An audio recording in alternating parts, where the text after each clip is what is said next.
Amy Jackson വരനെ തേടുന്നു.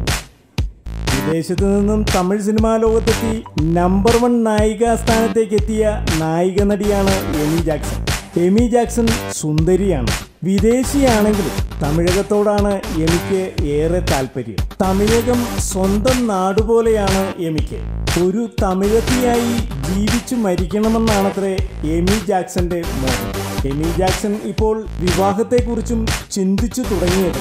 വരൻ തമിഴ്നാട്ടുകാരൻ തന്നെ വേണമെന്നാണ് എമിയുടെ ഡിമാൻഡ്. തമിഴ്നാടിനോട് എമിക്ക് ഇത്രയേറെ അടുപ്പം തോന്നുന്നതിനുള്ള കാരണം ഒരുപക്ഷെ ജയലളിതയും രജനീകാന്തും MGRും അടക്കമുള്ളവർ അന്യനാട്ടിൽ നിന്നും തമിഴ്നാട്ടിലെത്തി തമിഴ്നാട്ടിൽ വേരുറപ്പിച്ചതാകാം. എന്തായാലും എമി തമിഴ് ഭർത്താവിനായുള്ള തിരച്ചിലിലാണെന്നാണ് കേൾക്കുന്നത്. ദിവസവും വരുന്ന ഗോസിപ്പുകൾക്കും എന്റർടൈൻമെന്റ് ന്യൂസുകൾക്കും വേണ്ടി ഇപ്പോൾ തന്നെ സബ്സ്ക്രൈബ് ചെയ്യുക.